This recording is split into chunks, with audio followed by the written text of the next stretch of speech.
Hey everyone, welcome back to the channel. I hope you are doing good. ఈరోజు మనం నేర్చుకోబోయే topic function creation in Java. ఈ video ఎలా ఉండబోతుంది అంటే, ఫస్ట్ ఫంక్షన్ క్రియేషన్ అంటే ఏంటో చూద్దాం.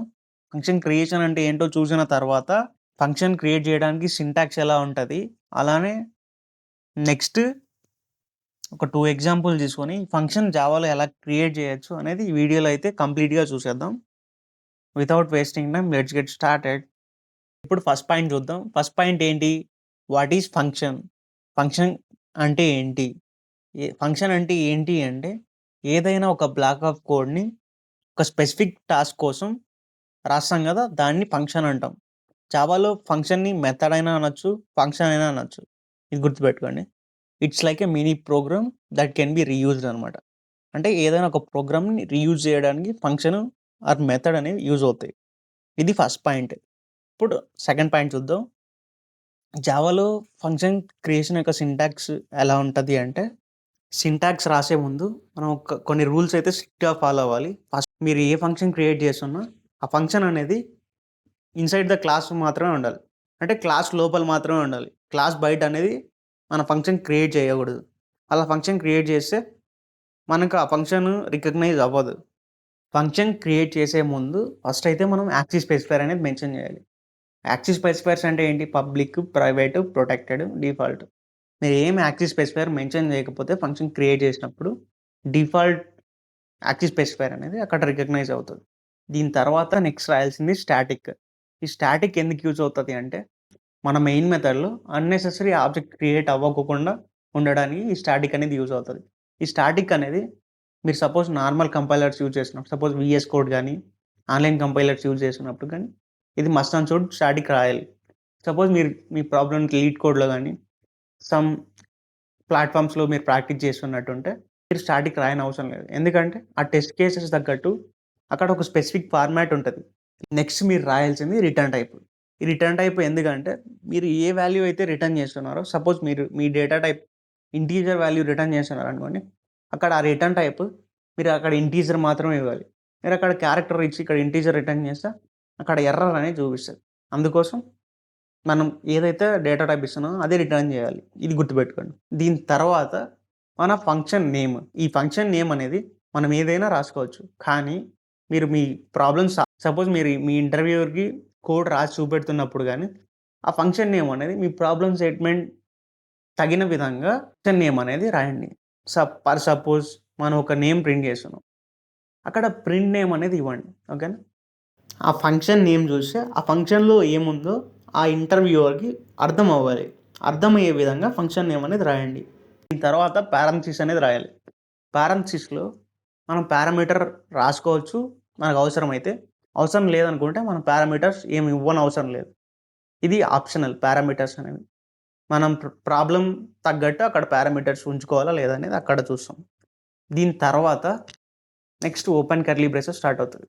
ఈ ఓపెన్ కర్లీ బ్రేసెస్ స్టార్ట్ అయిన తర్వాత ఆ బాడీ ఉంటుంది కదా, ఆ బాడీలో మనకు కావాల్సిన కోడ్ అనేది రాసుకోవచ్చు. సపోజ్ మనం ఏమైనా రిటర్న్ చేస్తుంటే ఆ రిటర్న్ స్టేట్మెంట్ కంపల్సరీ రాయాలి. మనం ఏం రిటర్న్ చేయకపోతే మనం రిటర్న్ అనేది రాయనవసరం లేదు. ఇవి గుర్తుపెట్టుకోండి. ఇప్పుడైతే ఇప్పుడు 2 ఎగ్జాంపుల్స్ చూద్దాం. మీకు క్లియర్ ఐడియా అనేది వస్తుంది. ఫస్ట్ ఎగ్జాంపుల్ వచ్చేసి ఏంటి? Print any name for one time. Second example ఏంటి? Write a program to print sum of 2 numbers. Second problem statement. ఇప్పుడు 2 ప్రోగ్రామ్స్కి ఫంక్షన్ ఎలా క్రియేట్ చేయాలో చూద్దాం. ఇప్పుడు ఫస్ట్ ప్రోగ్రామ్ అప్రోచ్ చూసేద్దాం. ఫస్ట్ ప్రోగ్రామ్ ఏంటి? ఒక నేమ్ ప్రింట్ చేయడం. ఎలా? ఫంక్షన్ యూజ్ చేసి ఒక నేమ్ ప్రింట్ చేయడం. నార్మల్గా మనం ఒక నేమ్ ప్రింట్ చేయాలంటే ఎక్కడ రాస్తాం? మెయిన్ మెథడ్లో రాస్తాం కదా. ఇలా system dot out dot println ఏదైనా ఒక నేమ్ రాస్తాం కదా, ఎంయూబీ అని రాస్తున్నాం. ఇలా రాసి మనం ప్రింట్ చేస్తాం. అప్పుడు ఏమని చేస్తుంది? మనకి ఎంయూబీ అనేది ఒకసారి ప్రింట్ అవుతుంది. మనం ఇలా రాయకోకుండా మనం ఈ నేమ్ని ఇక్కడ ఫంక్షన్లో పెట్టి రాయాలి. ఎందుకంటే మనం ఇలా రాసామనుకోండి, మనకు కావాల్సినప్పుడల్లా ప్రింట్ స్టేట్మెంట్ మనం ప్రతిసారి system dot out dot println అని చెప్పేసి మనకి ఎన్నిసార్లు కాబడితే అన్నిసార్లు మనం ఆ ప్రింట్ స్టేట్మెంట్ అనేది రాయాలి. అలా రాయకోకుండా ఏదైనా ఒక ఫంక్షన్ క్రియేట్ చేసి మనం అందులో ఈ సిస్టమ్ డాట్ అవుట్ డాట్ ప్రింట్ఎల్ అని ఉంచామనుకోండి, జస్ట్ ఆ ఫంక్షన్ నేమ్ కాల్ చేస్తే మనకు కావాల్సిన నేమ్ అనేది అక్కడ ప్రింట్ అవుతుంది. ఓకేనా? ఇప్పుడు చూద్దాం ఫంక్షన్ ఎలా క్రియేట్ చేయాలో. సింటాక్స్లో ఫస్ట్ ఏం చెప్పా యాక్సెస్ స్పెసిఫైర్ ఉండాలి.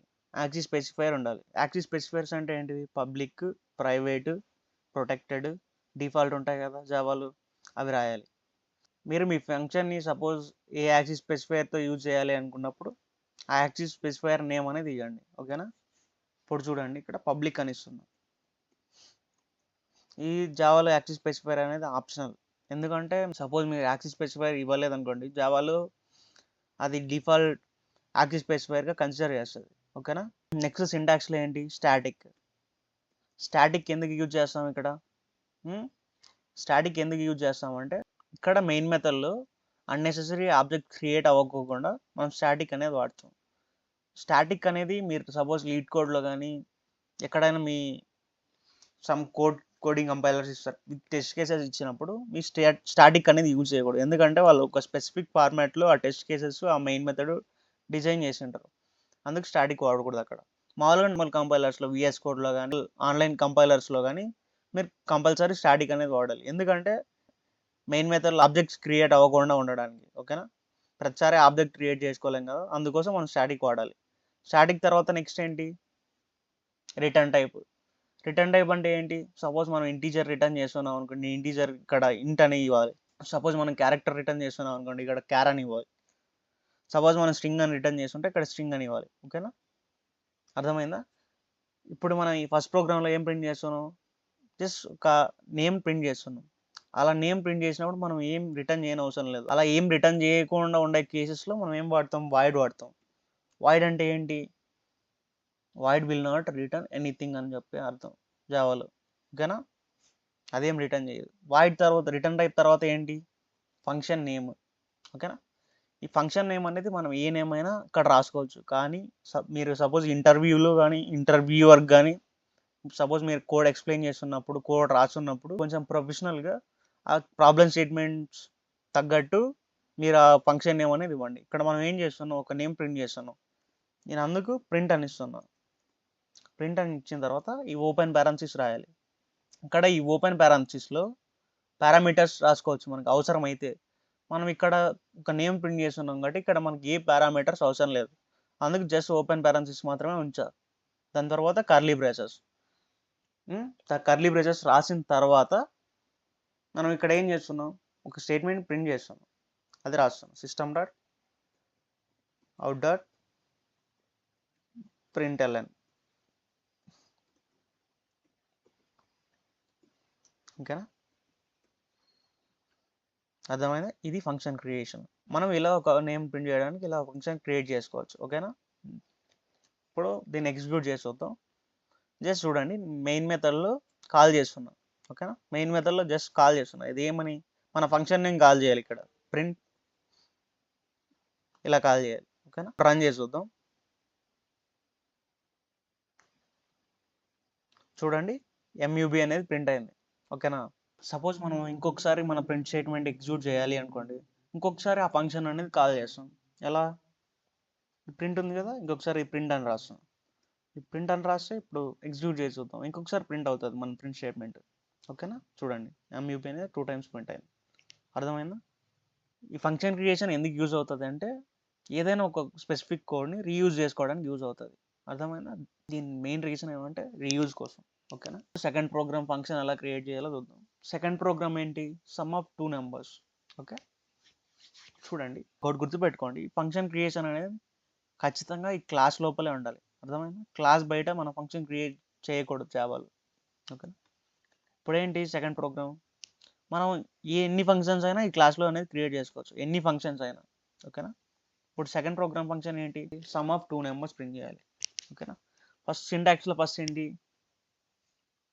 Access specifier. యాక్సెస్ స్పెసిఫైర్ ఏమైనా ఇస్తున్నా? పబ్లిక్ ఇచ్చిన తర్వాత నెక్స్ట్ ఏంటి? స్టాటిక్ ఎందుకని చెప్పా? అన్నెసెసరీ ఆబ్జెక్ట్స్ క్రియేట్ అవ్వకుండా ఉండడానికి మెయిన్ మెథడ్లో స్టాటిక్ యూజ్ అవుతుంది. నెక్స్ట్ ఏంటి? Return type. ఇక్కడ ఏం రిటర్న్ చేస్తున్నాం? మనం ఏం చేస్తున్నాం? ఇక్కడ సమ్ ఆఫ్ 2 numbers అని చెప్తున్నాం. అంటే ఇక్కడ మనం ఒక నెంబర్ రిటర్న్ చేయాలి. సపోజ్ 1 + 2 అనుకో 3 కదా! ఆ 3 అనేది ఇక్కడ రిటర్న్ చేయాలి మనం. అందుకే ఇక్కడ మనం ఏం రిటర్న్ చేయాలి రిటర్న్ టైపు? ఇంటీజర్. అంటే జావాలో ఏమని రాయాలి? ఇంట్ అని రాయాలి ఇక్కడ. అర్థమైందా? ఇంట్ తర్వాత నెక్స్ట్ ఏంటి? Function name. ఫంక్షన్ నేమ్ అని ఏమని చెప్పా? మీరు ఏదైనా రాసుకోవచ్చు. బట్ సపోజ్ మీరు మీ ఇంటర్వ్యూయర్ దగ్గర కోడ్ రాస్తున్నారు అనుకోండి. అప్పుడు మీరు ఆ ప్రాబ్లమ్ స్టేట్మెంట్ తగ్గట్టు ఆ ఫంక్షన్ నేమ్ అనేది రాయాలి. ఇప్పుడు ఏం చేస్తున్నా? సమ్ ఆఫ్ 2 నెంబర్స్ అని ప్రింట్ చేస్తాను. సపోజ్ ఇక్కడ సమ్ ఆఫ్ 2 నెంబర్స్ అని రాసుకోవచ్చు మీరు. Some of 2 numbers. ఓకేనా?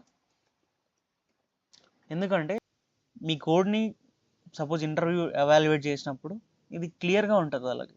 ఈ ఫంక్షన్ ఏం చేస్తుంది అందుకు ఇలా ఫంక్షన్ నేమ్ ప్రొఫెషనల్గా రాసుకోవాలి. నెక్స్ట్ ఈ పారామీటర్స్లో ఏమైనా పారామీటర్స్ పాస్ చేయాలి ఇప్పుడు. అవును. ఎందుకు? మనకు 2 నెంబర్స్ కావాలి. ఓకేనా? ఏవైనా 2 నెంబర్స్ ఉంటేనే అవి యాడ్ చేయగలుగుతాం. అందుకు ఆ 2 నెంబర్స్ అనేవి ఇక్కడ ఇనిషియేట్ చేయాలి. ఫస్ట్ ఏం చేయాలి? డేటా టైప్ ఇక్కడ ఇవ్వాలి. డేటా టైప్ ఇచ్చిన తర్వాత వేరియబుల్ నేమ్ రాయాలి. ఇంటి ఏ అని ఇస్తున్నా. ఇది వేరియబుల్ నేమ్. ఏ అనేది వేరియబుల్. ఇది డేటా టైప్. ఓకేనా? ఇది ఇవ్వాలి. దీని తర్వాత మనకి ఇంకొక వేరియబుల్ కావాలి. అప్పుడు ఏం చేస్తున్నా? ఇంట్ బి అని ఇస్తున్నా.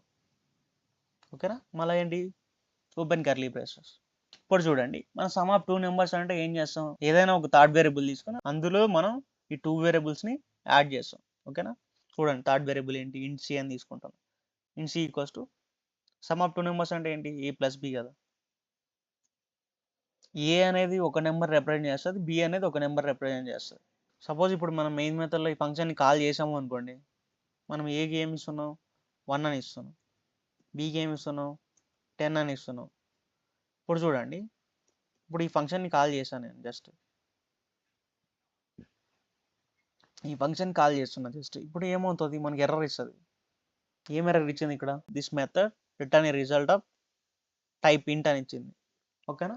ఇప్పుడు ఏంటి? మనం ఇక్కడ రిటర్న్ చేయలేదు. రిటర్న్ స్టేట్మెంట్ రాయకోకుండా డైరెక్ట్ మనం ఇక్కడ ఇచ్చేసి ప్రింట్ చేయమని చెప్పాము. దానికి సమ్ ఆఫ్ 2 నెంబర్స్ ఇవ్వమని చెప్పాం. ఓకేనా? అప్పుడు ఏం చేస్తుంది? అది మనం ఏం రిటర్న్ చేయకపోతే ఆన్సర్ ఇవ్వకుండా మనం ఏం రిటర్న్ చేయకపోతే రిటర్న్ టైప్ ఇక్కడ మెన్షన్ చేసిన తర్వాత అది ఎర్రర్ ఇస్తుంది. ఓకేనా? అందుకోసం మనం రిటర్న్ స్టేట్మెంట్ అనేది రాయాలి. సి ఇక్కడ ఏమైతే మెన్షన్ చేసింటారో, ఏ డేటా టైప్ అయితే మెన్షన్ చేసింటారో అదే డేటా టైప్తో ఉన్న వేరియబుల్ని ఇక్కడ రిటర్న్ చేయాలి. ఓకేనా? అలా ఇస్తేనే అది మీకు ఎగ్జిక్యూట్ అవుతుంది. ఇప్పుడు చూద్దాం. ఇప్పుడు ఏమొచ్చింది? ఏం ఇవ్వలేదు. మనం ఎందుకు ఇక్కడ ఏం ప్రింట్ చేయట్లేదు, జస్ట్ మనం రిటర్న్ చేస్తున్నాం.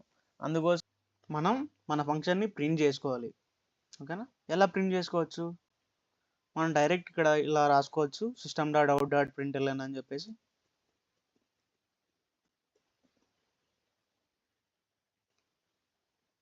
ఇప్పుడు రన్ చేసి చూద్దాం. చూడండి, అవుట్పుట్ వచ్చింది 11 అని చెప్పేసి. మనం ఇలా అయినా ప్రింట్ చేసుకోవచ్చు, కానీ ఇది కొంచెం ప్రొఫెషనల్గా ఉండదు. ఒక ప్రొఫెషనల్ కోడర్గా రాయాలి అంటే దీనికి ఒక సపరేట్ వేరియబుల్ ఇచ్చేసి జస్ట్ చూడండి, జస్ట్ ఈ println అని ఉంది కదా, ఇది తీసేసి ఒక వేరియబుల్ తీసుకోండి. ఆ వేరియబుల్ డేటా టైప్ ఎలా ఉండాలి అంటే మీ ఫంక్షన్ డేటా టైప్ ఏదైతే ఉంటుందో అదే ఉండాలి సేమ్. ఇప్పుడు మన ఫంక్షన్ డేటా టైప్ ఏంటి? ఇంటీజర్. ఇంట్ result equals to sum of 2 numbers అని ఇచ్చేసారు, మన ఫంక్షన్ ఇచ్చేసారు. ఇప్పుడు ఈ రిజల్ట్ని ప్రింట్ చేసుకోండి అంతే. system.out.println మన రిజల్ట్ ఇక్కడ ఇచ్చేయండి, రిజల్ట్ వేరియబుల్. ఇప్పుడు ఎగ్జిక్యూట్ చేసి చూద్దాం. చూడండి, 11 వచ్చింది. దానికి దీనికి డిఫరెన్స్ ఏంటి అంటే ఇది కొంచెం ప్రొఫెషనల్ ఉంటుంది. అంటే మీరు ఒక ప్రొఫెషనల్ కోడర్గా మీ ఇంటర్వ్యూయర్కి రిప్రజెంట్ చేసుకోవచ్చు. అందుకోసం ఒక సెపరేట్ వేరియబుల్ తీసుకొని ఆ ఫంక్షన్ అందులో పెడితే మన కోడ్ అనేది క్లీన్గా ఉంటుంది. ఓకేనా? ఇది ఓవరాల్గా ఫంక్షన్ క్రియేషన్. మెయిన్గా మీరు గుర్తుపెట్టుకోవాల్సిన ఫంక్షన్ క్రియేషన్లు మన కోడ్ని రీయూజ్ చేసుకోవడానికి ఫంక్షన్స్ అనేవి యూజ్ అవుతాయి. ఈ పాయింట్ ఒకటి బ్లైండ్గా మైండ్లో పెట్టుకోండి. ఓకేనా? అర్థమైంది కదా? ఇన్ కేస్ ఫంక్షన్ క్రియేషన్ గురించి మీకు మొత్తం అర్థమైనట్టుంటే please like the video. And మీరు కనుక నా ఛానల్ కొత్తగా వచ్చినట్టయితే please do subscribe. Thanks for watching. Until then, take care. Bye. We will meet in the next video.